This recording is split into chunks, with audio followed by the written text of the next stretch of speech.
Now watch very carefully. There are two prominent types of Haki used in battle. Get out of there! Don't worry. The elephant will try to hit me with its trunk coming in from the right side.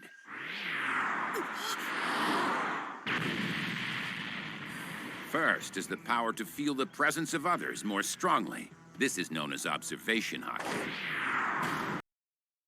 What's up, everyone? Kaine here, captain of the Daze Pirates, coming at you with a new series today. We are calling it Unlocking Haki. This is where I'm putting on my Rayleigh glasses and outfit and pulling out the club and teaching the RP Luffy players a thing or two about plays and sequencing and things like that.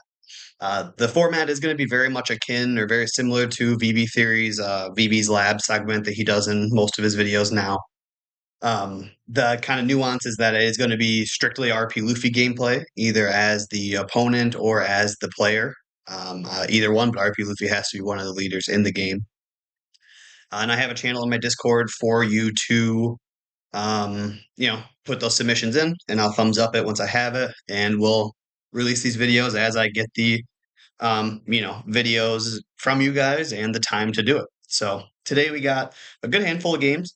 So I'm going to try and kind of get right into it. If you are looking forward to seeing some more of this or want to see any other RP Luffy gameplay and content from me, please do like, comment, and subscribe. Subscribing is awesome. I'm approaching 500 subscribers. Approaching 400 right now. I think like 398. So you could be my 400th subscriber if you're watching this today. But we are closing in on 500. I'm looking forward to that. But the first two games submitted on Discord. You can, if you don't want your name specifically mentioned, I don't have to. I know Lwcats said he doesn't really care if I do throw out his Discord name. But he did send me in two games with two different deck lists. First one is a more traditional list that is without Mr. Twos. But it is overall, kind of very similar to what we're used to seeing. And then I know that the second video he has submitted does have a more red-haired pirates build to it. So jumping in here, he's got Black Luffy and there's okay. Okay, now he's got Robin. Oh, sorry, let's slow down. So the game he actually has here is against Robin. He chose to go first, which I would agree with for sure. Turn 1 Nami is getting our Gear 5, and we're looking pretty solid with the curve that we have here.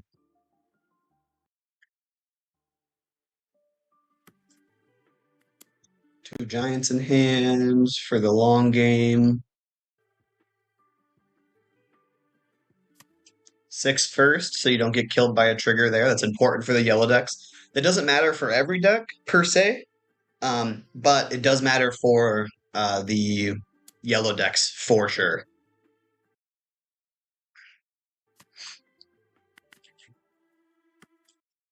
I'm just going to slow it down just a little bit. I was having a hard time trying to get this to pre-buffer for me.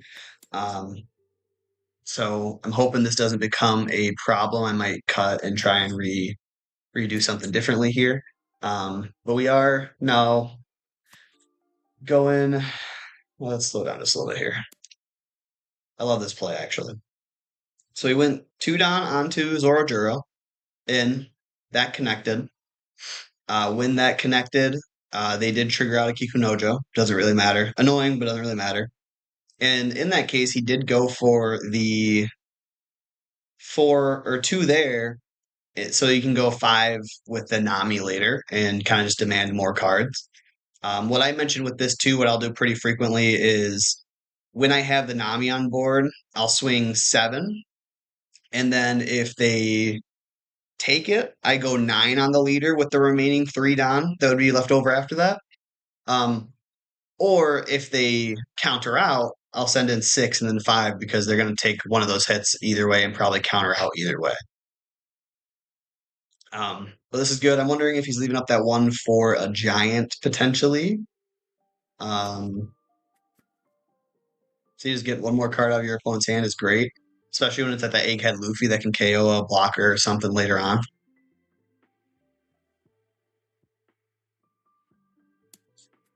Cuckoo, yep, let that go. It's fine. Toy Zoro is basically a blocker for us in some cases.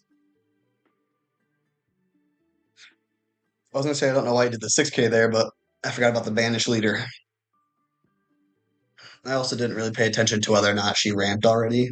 This is turn 3, and she's on 7, so yeah, she ramped on turn 2, which is expected. Just a big swing in with banish and a ramp. So this is interesting. I personally, I think I just take it because right now it's like you're gonna giant set yourself off of your top of your curve. Yeah, I would just take this personally. I'm assuming he does begrudgingly. Don't want to take it. I'll probably take it. Yeah. Seeing the 9 cost off of that's not the best. I'm going to put this up back up to 2 and see if we start to hit a buffering issue again. Now we hit the Newgate. Yep, I was going to say I would probably play Kid here, just in case she does try to go for a big banish swing again. Now you have your Giants open. And now you can go next turn, Newgate, swing with Kid, have 2 down left open. Yeah, it depends on if you have the Giant this turn or not. Perfect time to Giant.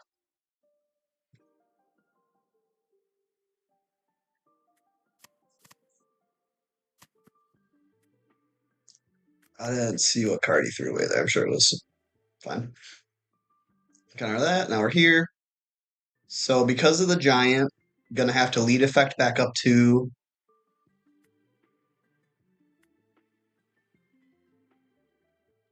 or wait. He was at 9, went down. Wait, what? Oh, he already lead effect. Okay, so now he's back up to 9 because he's at 9, went minus 2, he's at 6, 8, 9 with leader.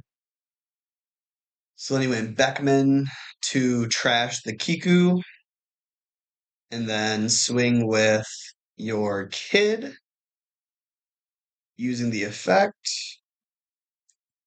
Yeah, that's great.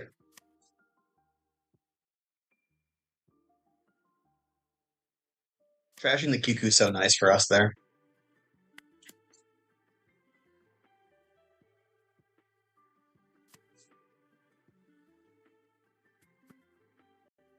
Interesting. The 2 down open. I may have been tempted to play out a Nami there. Try and either maybe grab a 2K. I guess the problem or the risk with that is if you do hit that second giant out of life or off the Nami, that's not as ideal or profitable. Giant here. Newgate pitched. I guess yeah. When you're in this loop, you kind of got to do that. See, the 2 draws there are a Brule and a Eustace Captain Kid. So those would have been bottomed if we did Nami. Maybe you would have grabbed a 2K off of that. But he gets out great here. Excellent. We're back up to 9 down again. Now, let me just slow down and think here. We are not going to be able to gear 5. Beiji is something we got to be aware of. I would probably let's see here. We got 9 down. Our leader's going to be 8. If we don't plan on playing Sanji, I probably wouldn't plan on playing Sanji. I'd probably go 2 on Beckman. That's 9. Swing in for that. They have to give us 3 cards or take it. That's half their hand. If they take it, a Beiji trigger kind of sucks, but then we just put the other 7 down on our leader and go face. If a Beiji trigger doesn't happen, and that's actually perfect because if they take that Beckman hit and it's a blocker trigger as well, that leaves you 7 for the Sanji rest as well on top of all of that. So let's see what they do. 8 here, I can respect that. That was almost the first thing I said. But I think I would have probably just gone 9 and planned on not playing Sanji unless like they trigger a blocker here. See, their whole hand is gone. I would have put down on that him. Yep, perfect. 9's great. So then you got the Nami swing. No whammies off the triggers. Well, kind of a whammy, but not the worst. Could be worse whammy. And then big leader. Excellent. Great game all around. Through 2 10K rushers. It's great stuff. Yeah, the Giant being able to make a 7K get out of 10K Nice. I know we've been doing the red beam, but drawing cards is so much better. All right, excellent. So that was game one. Second video that he did put in here is actually a video from a build from Rubber Captain, which you may have seen me do his. Um, I did his Brulee build previously with no Mr. Twos. And this is actually a Red Haired Pirates deck that does play through the Red Haired Pirates. Even though this one's technically leader locked, I think it's just because it's a searchable 2K. We cut the Nami package for a whole Red Haired Pirates package. So I'm kind of interested to see how this plays out.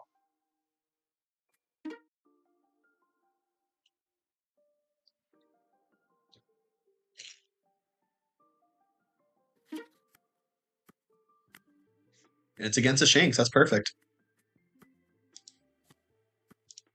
Maybe 1.7. I'd like to see the quality stay a little higher while I play through these. Hopefully that works out. He slow down. This is turn 2. He did elect to go first. They double Uta. Okay. The ulties and the Miss Double Fingers, or not Miss Double Fingers. She's a 2K. Miss All Sunday. Robin. Kind of stress me out just because they're bricks. um, but if it's working for you, it's working for you, I suppose. I did have that ulti in like one of my first decks, RP Luffy list that I did build, just because I didn't have any other rampant, and I was kind of actually I intentionally bought it because I thought I was gonna play it more. But I guess a little 3K swinger isn't the worst thing to have either around. So now we've ramped twice. So are we going straight to Shanks next turn? Oh, wow. Yeah, it is a turn 4 Shanks. It's not bad. This is when Shanks feels amazing. Can't argue with that. Not so much. Oh, wow. He blocked the 5K. He's not very pleased about that. But yeah, when you get the double ramp into Shanks, it's one of the filthiest on curve plays that better than probably anything else in the game. I think it might be the best on curve 10 drop. It's like Kaido and Linlin in theory, but you get a swing out of this before anything even happens. And if we do that with Gear 5, then obviously you don't have your leader effect online for the spin. Yeah, I think that might just be the best on curve play, but I think it does fall off quite a bit after that. But yeah, overall he is, countering out effectively. One thing that I have really taken into account recently is like being violently efficient with my counters. And because the game that we struggle with is card economy in the quantity of cards that we have. So being able to kind of play through some of those things is pretty dang good. So they draw on that ulti there kind of sucks. I mean, you got the gear, you got the giants, so you just pitch it, I guess, is what, is probably said. Interesting here, actually, let's slow down because this is a thing where I do run into with Shanks, like wanting to clear these bigger bodies, and sometimes it makes a ton of sense. But you got to make sure you're doing it effectively and not just letting your opponent like save their life. Like, I think here he's gonna go what 13 in, so that's gonna require, even if he uses leader effect, that's gonna require 3 cards out of your opponent's hands. And they didn't do there. So 3 2Ks or that dies because they did it to your leader. That's great.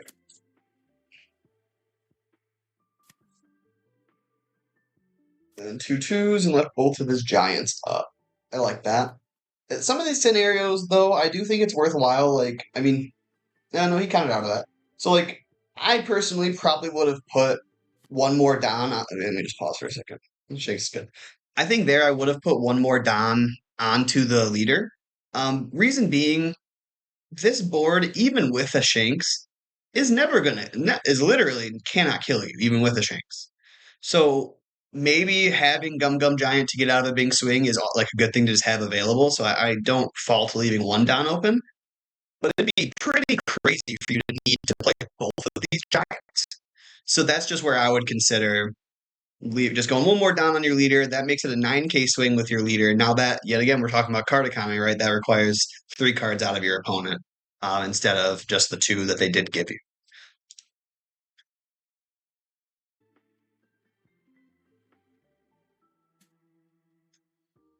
1K out all day or block. Yeah, block's fine.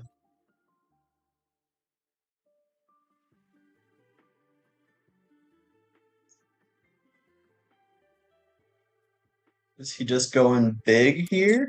Okay, playing board control. Respect it.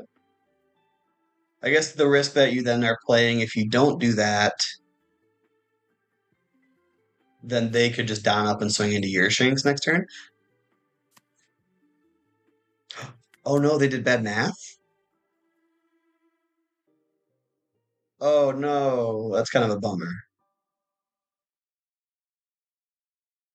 So if it was 1 less, you would have been able to counter out of it?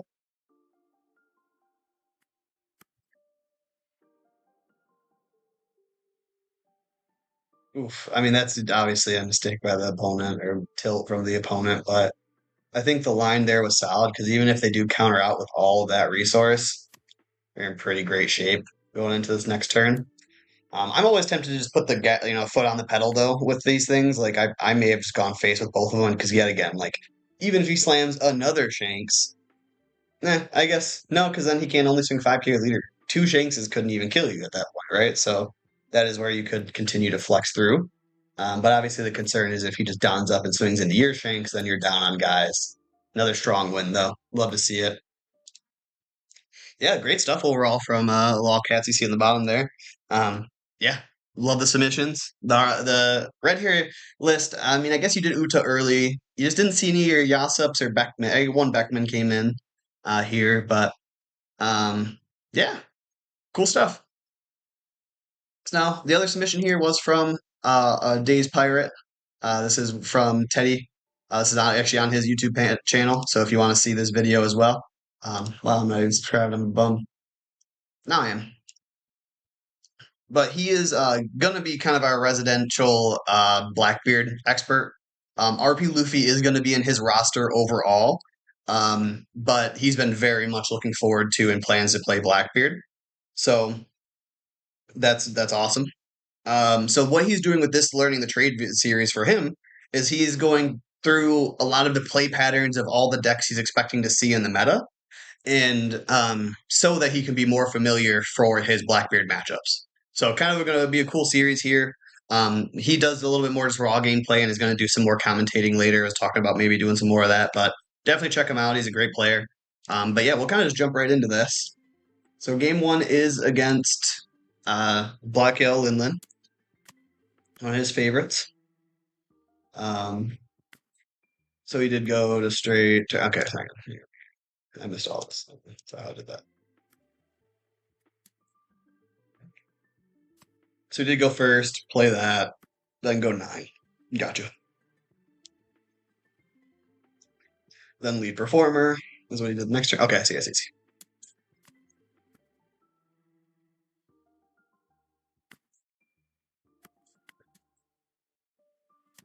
5 and 7, I like there. Oh, Beiji. Always fucking Beiji.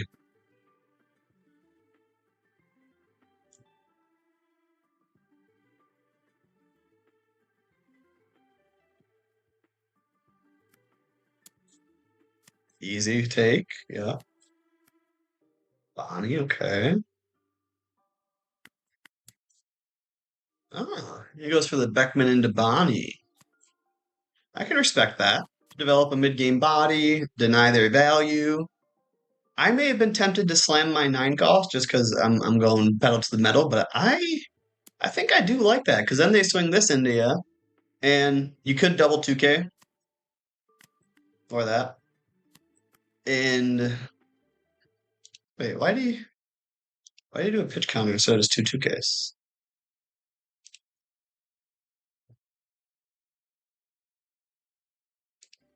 What did he pitch?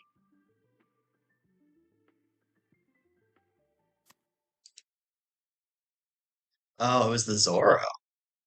Yeah, I don't think I would have gone either just the 2 2s Or I would have gotten rid of one of the bricks and hit the 1K to push this over. Maybe there's a bad math there. So now you got 2 Rogers. A little bit low on bricks, but or low on gas, but he's gonna go 7-7, Luffy 10. They're probably gonna leader like take this hit and then leader effect next turn if I had to guess.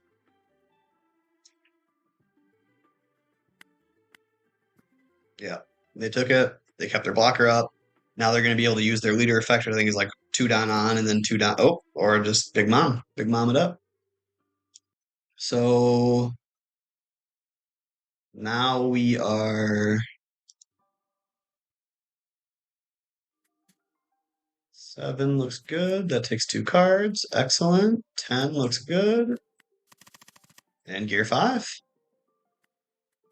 If both those cards are counters, that hurts. Nope. No whammies. No fear of the Beiji. Good stuff.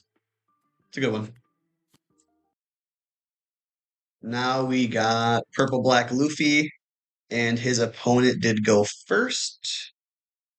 They deployed the Law, and then he searched up a Gear 5, and then an Uso Hachi off a Double Nami. Going second here. Take that 8K swing, checks out, ramp, 7 in. Technically could be concerned of a trigger here, but they're not like on finger guns or anything, so I wouldn't be really worried about it personally. Black Maria is another good example of things that Ben Beckman just deals with very nicely, and so does Sanji. So now we're up to 7. Kid on curve. This is what you want to see going second, of course.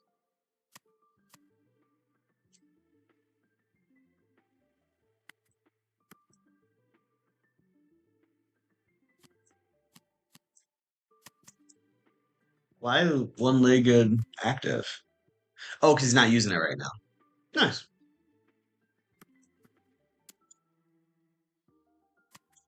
One out of that looks great. We got Roger for later. We're on our 9. The pokes are great. He took that. What?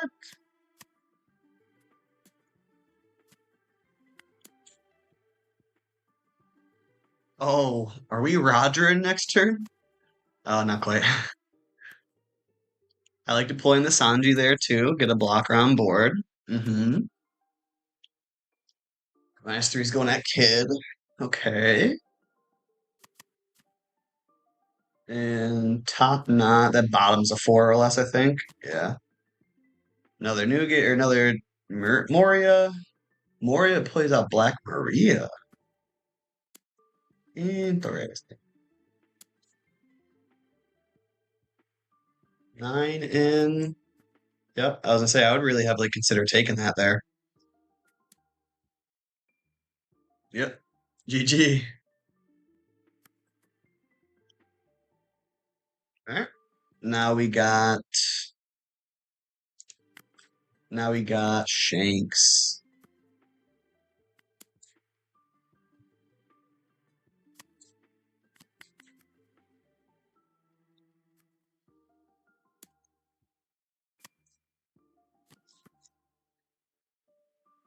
So we're now went first, played our immediately. Ooh. I know Law isn't I don't have him in my list right now, but man, just doing stuff like that just feels so good. I don't remember what Hongo is, but I do know Lime Juice is a 2K.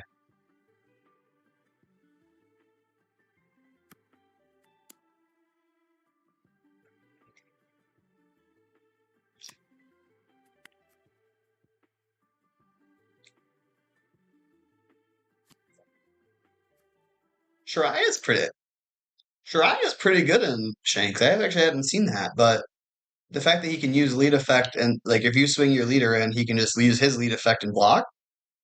Or wait, no, his lead effect happens before blocking, right? Yeah, never mind. Let that go for sure.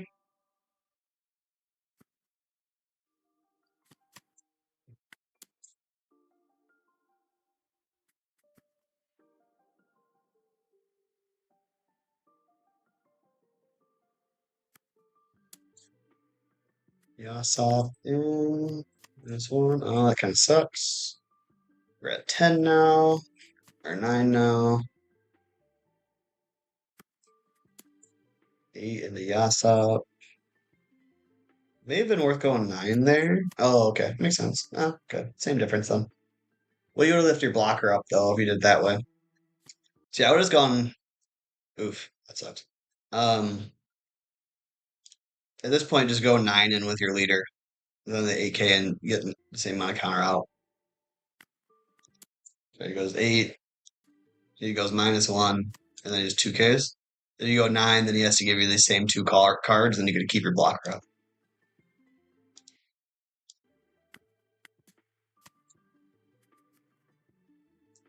And then as we just saw a second ago, he slams the Shanks here.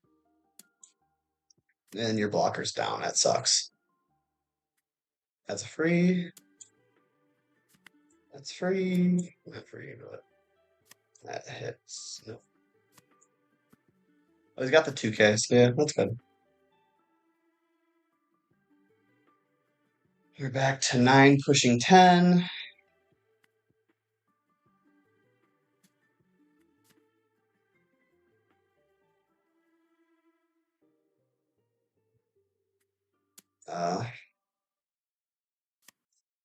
Okay. Okay. Okay. That was a good turn of fighting back board. Shanks is probably going to kill one of our characters this turn. The 10 cost Shanks, that is. Oh, lucky Rue Blocker does not bring joy. Oh, yeah, there was one other thing that Teddy did mention about these games. I want to say, one second. Oh, he did big board control there. That sucks.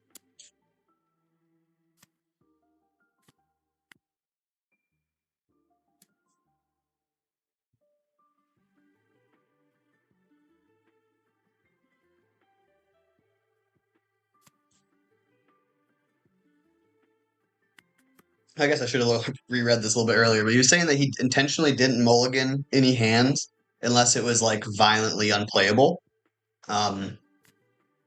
So that should have been. I should have talked a little bit more about the mulligan and opening hands. I'll do that in this next one. So putting they chose actually that's a great going second hand. You're gonna go to your 7. Hopefully you hit a Beckman Sanji or Kid along the way here. But if not, you're still on a great path up to your Newgate curve. Actually, Law. Oh, he ran it early. Oh, okay. I kind of like that actually.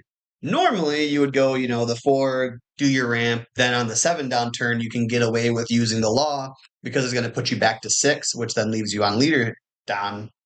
But now he flipped it. He played this on turn 2, and then now next turn he'll be able to lead performance disasters that'll push him from 5 to 6, and 6 is really the number we need to be on going into that next turn for the Newgate on turn 4. They got a pretty good curve using the Newgate and taking the life. Yep. Lead performer right back up. Yep, I was gonna say I would run out the Nami. Okay.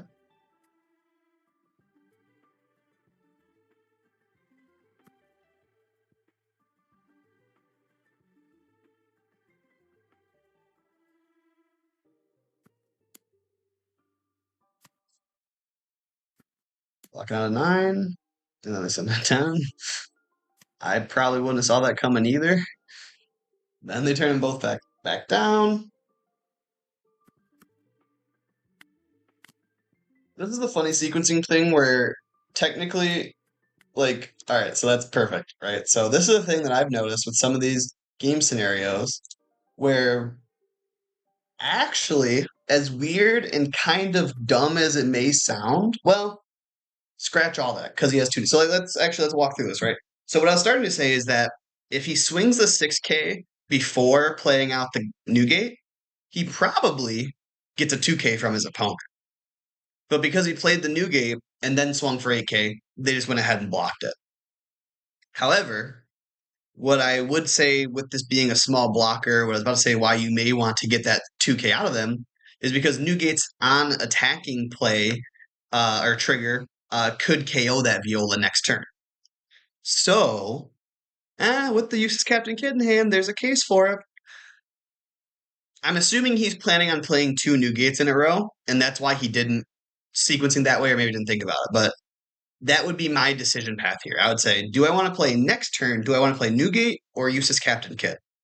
Probably still just Newgate, if we're just being honest.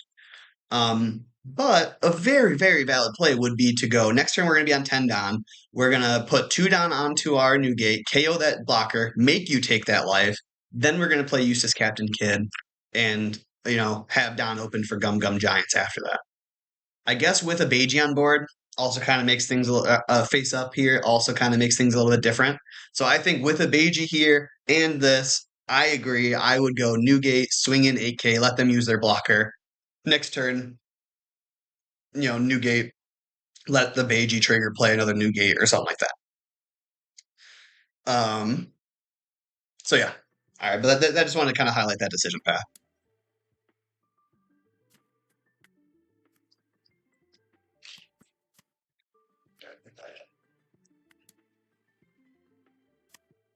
Oh, we gained a life there, so the Beiji isn't. Oh, it's another Beiji! What the fuck? Always Beiji.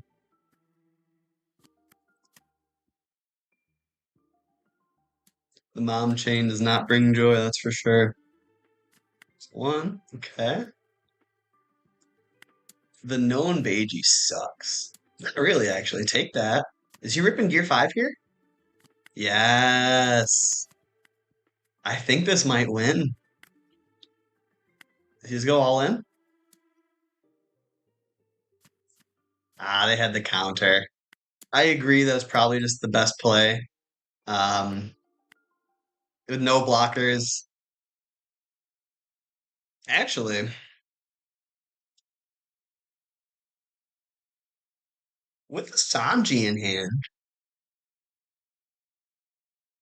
and this many cards in theirs, I don't know. You could have tried to play through a Sanji blocker and just like leaving like Luffy behind a blocker with like your 1 dot, so like 6-12 this turn. Um, but yeah, a couple 2Ks too. I want to see their at closing hand. Oh yeah, they would have had us either way, especially with the ace. They just go 12, 12, 10 or whatever. It doesn't matter. Okay, I was just thinking that there could have been a case to try and it's still a very unlikely, very tough, but could have tried to play through that. Yamato is a great matchup here.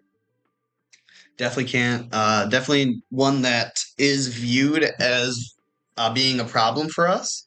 And definitely this matchup is volatile, right? And aggro versus aggro is always going to be volatile. However, it's not as bad as it kind of originally looks if you play carefully and play around some things, right? Here, I mean, that's fine. It kind of sucks they took away a ramp, but no double attack for 9K into life is not bad either. This is a deck kind of like Bello Betty, where if you hit your Newgates, you kind of put them in a hard spot. But you do kind of have to get ahead of them and then kind of play through that, if that makes sense. Kiku, Neko, and Queen do not really bring joy. Oh, they forgot to leader effect before swinging with Izo. That's fine. Developed another blocker. This is great play from Teddy to kind of keep the blockers up in front of the double attacker, right? Oh, Nami triggers annoying.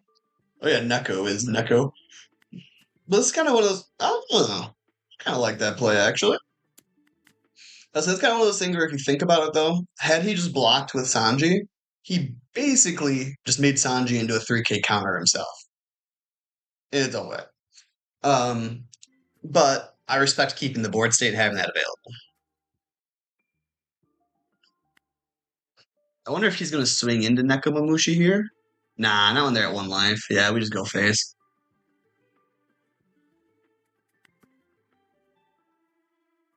Oh, they countered out with Elthor. I didn't even see what happened. Yep. Did his job great. 2K out? Oh, he just took both. And he ramped. Okay. Okay. 1K out's great. Do they have 7 right now? Oh, now they do. Ah, no. That's how you the law would have been cool. Yeah, great win. Love to see it. Get a couple all Thors there at the end. Purple Luffy now. We do want to go first in this matchup. They did get a double law start. We got our Zorajuro start. This is a matchup where I would probably double ramp, even though it is vulnerable to a 7 cost Sanji from them. Um, eh. It looks like he's going to set up to double ramp. I can't argue with it. I don't know. I'm always tempted to keep that 1K in hand, though. Oh, he blocked that. Yeah. Check the blocker. Love that.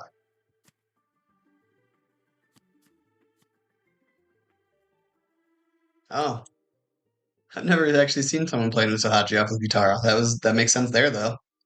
Like that's where I don't know. Like the double ramp's cool. You're going to be at 10 next turn, but if we're playing through our 9s and 7s, then probably just kept the 1K maybe. But doesn't really matter. I like that take. Worth noting. 8 in the face. I like.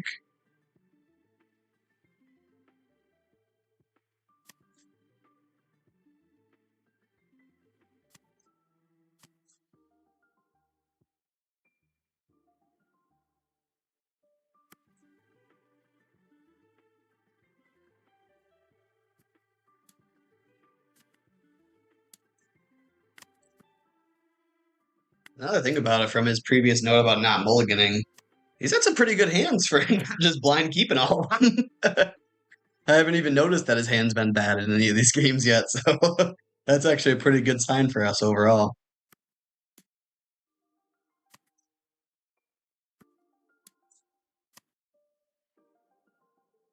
They're going hard aggro here.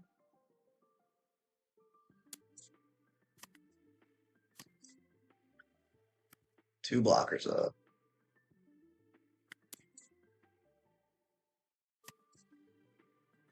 Oh, this is where he wants to windmill slam Roger as hard as possible.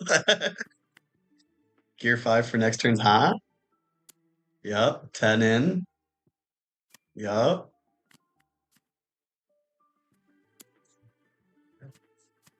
Yup. So now the big question is, does he not have giant, or was he bluffing giant, or did he hold it? Oh, he's going big aggro. Teddy took that. Okay. They had to for the first one. Okay. Ah, that's a grindy. That was tight. That was tight lethal from the opponent. Uh, like that's also a matchup too where like I know it wasn't completely because of this or anything, but like having one more 1K from that Mr. Two that got sniped off could have been a bit of a difference maker in that scenario too. So he kept this hand. Great. Going second, fine. We all know how much we love Bonney.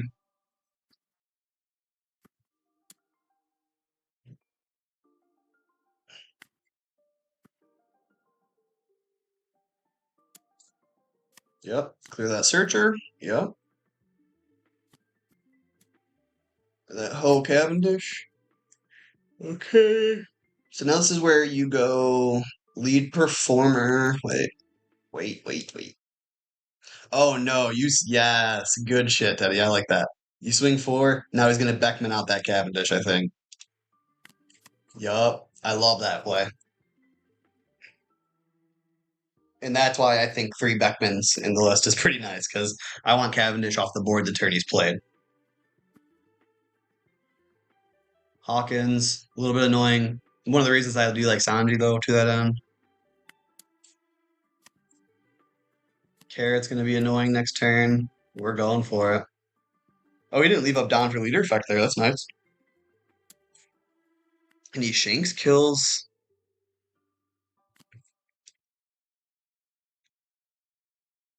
So I use the Shanks.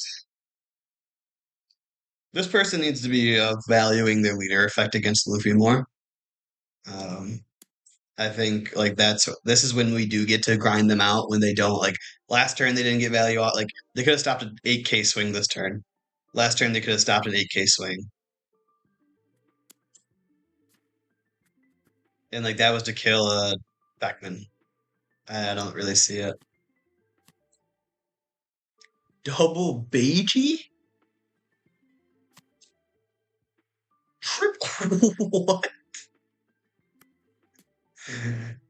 What in the world? Yes, I was just gonna say I like that play. I did leave the one up this time though. Well, actually, if he's going to rest down the other one either way, yeah, no, we protect it. I like that.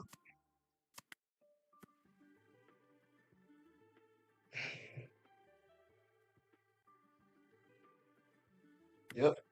2-1. Ta-ta. Oh, they took that? All right, so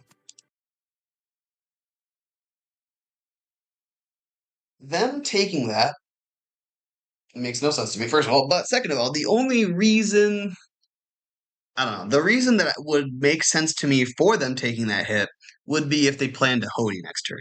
But I don't personally see this as a Hody turn.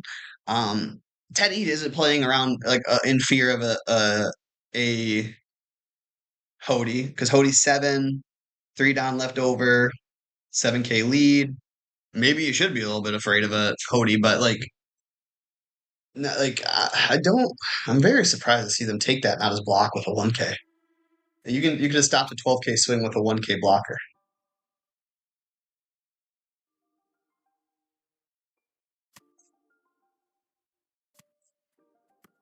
Counters out. Are they planning to play through Dofi now? They play Dofi. Nope, another Beige. They got the full house, the 4 of a kind Beiges. And 20 in. What in the heck is going on? I block. And they didn't leave lead effect up. This one maybe a little bit worse by the opponent than good by us, relatively. I mean, Teddy's playing well, I'm not saying that, but I feel like they are not getting the Bonney value that I'm accustomed to seeing, if that makes sense. Okay, another Shanks, great. Sure, counter out of that. Let's find a Roger off this. Ah, yeah. Oh, there's a necklace, cool. Two Jet Gatlings.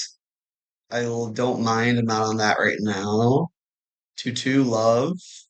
3-4, love that. So he's not playing Yasups, which I'm okay with, I suppose. Basically, instead of only two. Ooh, Mr. Two. Oh, is this his paper list right now? No, I don't think so. Maybe he's playing around the Blackbeard matchup. Interesting. He 2-2 splitted the LPDs and Bond Clays here. But yeah, overall, I mean, I hope that was some helpful content for you guys. If you want to see more of this, join the Discord down below and submit any RP Luffy gameplay you'd like to see me run through.